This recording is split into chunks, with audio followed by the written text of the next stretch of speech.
4, 2003, 2001 की घटना है ये सब। कपड़े नहीं थे पहनने को अच्छे से, एक जोड़ी कपड़ा मैं साल गुजारता था।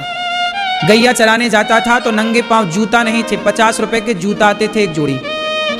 सारे लोग जूता पहन के खेतों में गाय चराने जाते थे, मैं नंगे पांव जाता था। जब मैं मेरे पांव में 8-10 कांटे घुसे ही रहते थे। आदत हो गई थी नंगे पांव चलने की, पत्थर में, मिट्टी में। फिर जब मैं पिताजी को बताता कि देखो इतने सारे कांटे लगे हैं पांव में, तब वो फिर बड़ी मुश्किल से कई महीनों बाद वो एक जोड़ी जूता दिलाते। और वो जूता भी तब तक मैं पहनता जब तक वो पूरा 10 जगह से फटू ना जाए, सिल सिल के। मतलब एक जोड़ी जूता खरीदने के लिए भी 1-2 महीने पीछे लगना पड़ता था पिताजी के। इन परिस्थितियों से निकले हैं। तब भी शिकायत नहीं थी, तब भी ईश्वर की सेवा पूजा थी, धन्यवाद था। आज भी शिकायत नहीं है।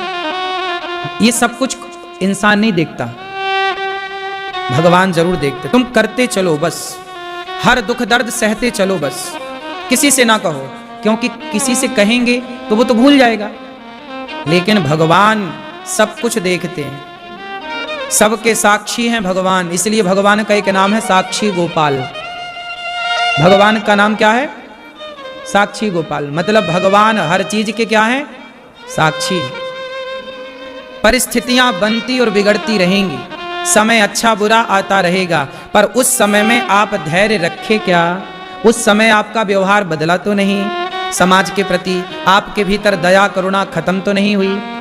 उस परिस्थिति में भी हम साधु संतों को पकड़ कर ले आते थे और माँ से कहते थे संत आए हैं, आटा नहीं होता था तो पड़ोस से मांग कर ले आते थे, पर संतों को भूखा नहीं जाने देते थे। मांग कर आटा ले आते और संतों को बनाकर खवाते।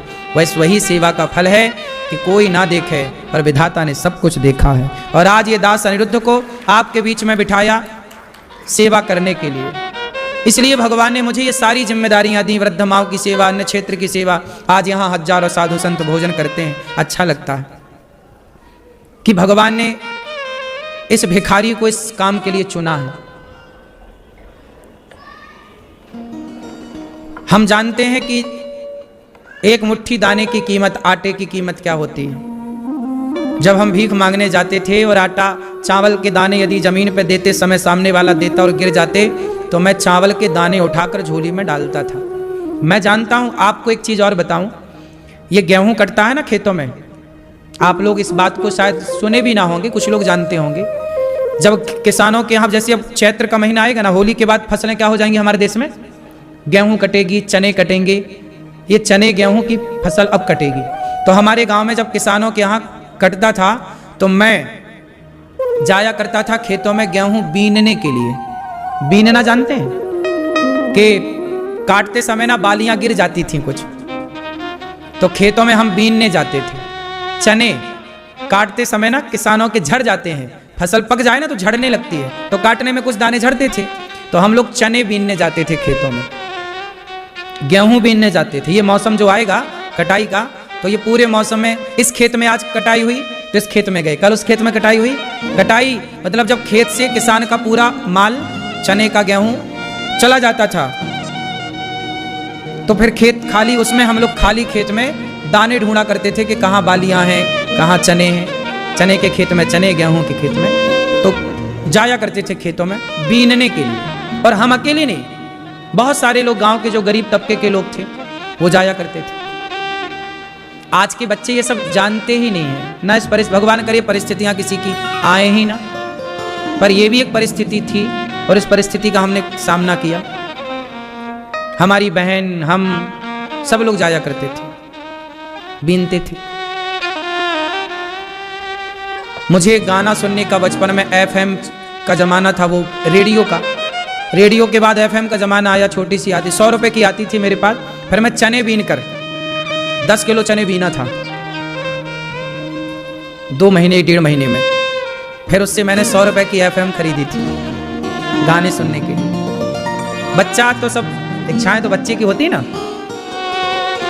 टीवी नहीं थी हमारे घर, हम दूसरों के घर टीवी देखने जाते थे। आपको आश्चर्य होगा, जब हम कमाने लग गए, 2025 चल रहा है, 2009 में हमने पहली बार टीवी खरीदी थी। हमारे यहाँ टीवी नहीं थी।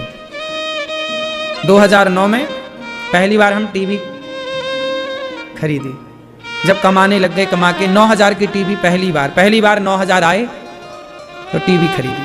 आज भी वो टीवी है।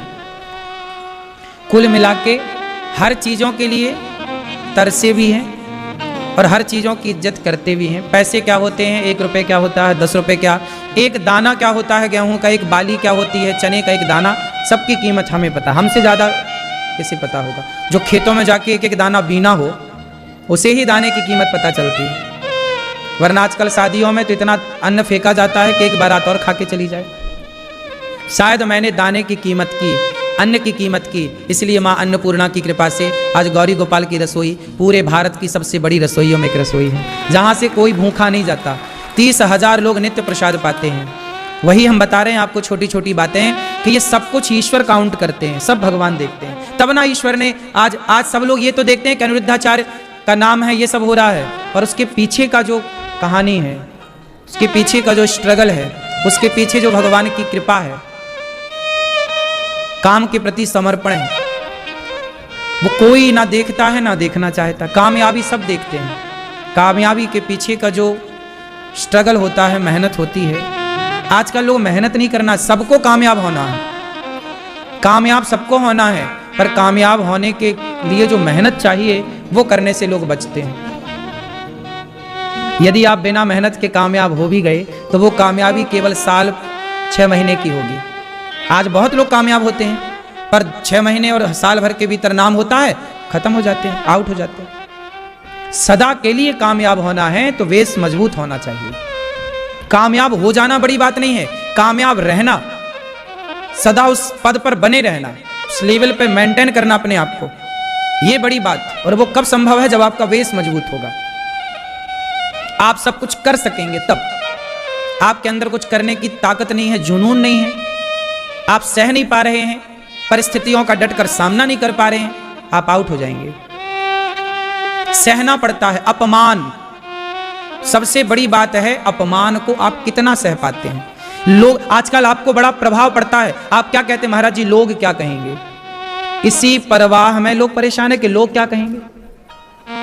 लेकिन ये दास अनिरुद्ध ने कभी इस बात की परवाह नहीं की कि लोग क्या कहेंगे। हम अपने काम को करते गए, लोगों को जो अच्छा लगा वो कहते भी गए। ऐसा नहीं है कि मुझे लोगों ने नहीं कहा, आपने देखा होगा मुझे कितना ट्रोल किया जाता है, मुझे मेरे में कितनी मीम्स बनाई जाती हैं, मुझे कितना लोग नेगेटिव प्रस्तुत करना चाहते हैं, करते हैं, वो करते करते थक गए बेचारे। लेकिन उनके उस नेगेटिविटी ने मुझे प्रभावित नहीं किया। देखो